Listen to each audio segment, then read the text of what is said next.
One of the things that kind of came up for me is a long time ago, I don't know how long, maybe 2 years ago or so, I was talking to another coach, or maybe I was being coached, I don't know, but they said something to the effect of, if you knew how the majority of coaches were in their real life, like in their real life, you followed them around for a full 24 hours, you would never hire them as a coach.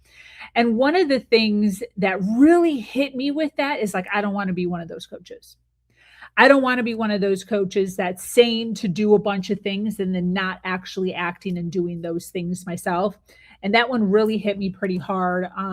Also, just really paying attention to people, right? Really paying attention to how people are, really watching the micro actions that people are taking to really kind of analyze the coaches that I do want to hire out.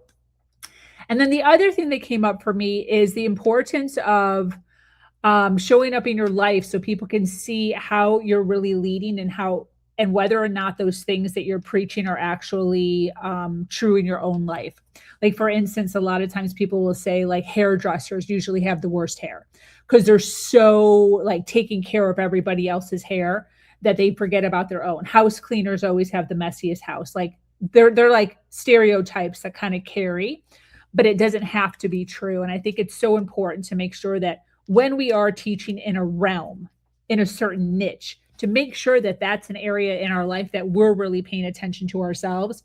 I always joke, I'm 43 years old. I've never been married. Don't take relationship advice from me. Like, if I start spewing out relationship advice, like, just freaking shut your ears. Don't pay any mind to me whatsoever. I have no business giving business advice or marriage advice or relationship advice, but I'm really good at running businesses. I'm really good at sales and I'm really good at marketing. So, one of the things also that I really pay attention to is like, what is the area, right? What is the area that you're really good at? Make sure you're excelling at that and make sure that you're really keeping track of that in your own life. What came up for you guys, you ladies? Yeah, I'll tell you, I love this topic.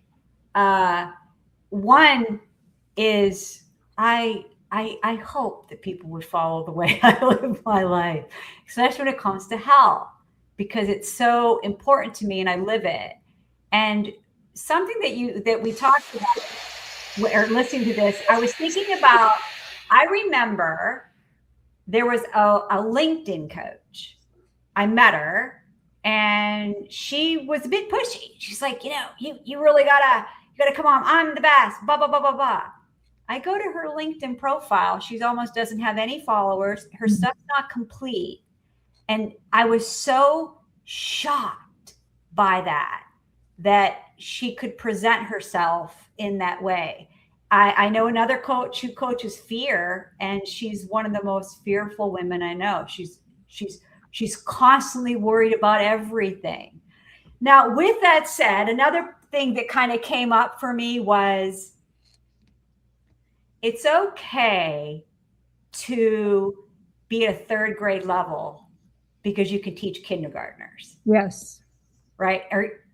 Or you can be at a 10th grade level and teach sixth graders. So I don't think we're trying to say that you have to have perfection in your field, but don't oversell yourself to a market that you're not a master at, really, and you don't even have to be a master. You can have struggle in it. And I'm not a perfect health all the time, but it's an area that I'm really strong in and I've lived it. I've been diagnosed, I've overcome it.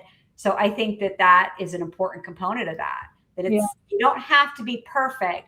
And it's okay to be, like I said, where you're okay. I'm a third grader. I can teach kindergartners, or I'm a master and I can teach higher. Yeah. The evolution, right? The evolution of who you are. You move from second grade to first grade to third grade, fifth grade. I really like the part where he said, would the woman 5 years ago be proud of the woman that you are today?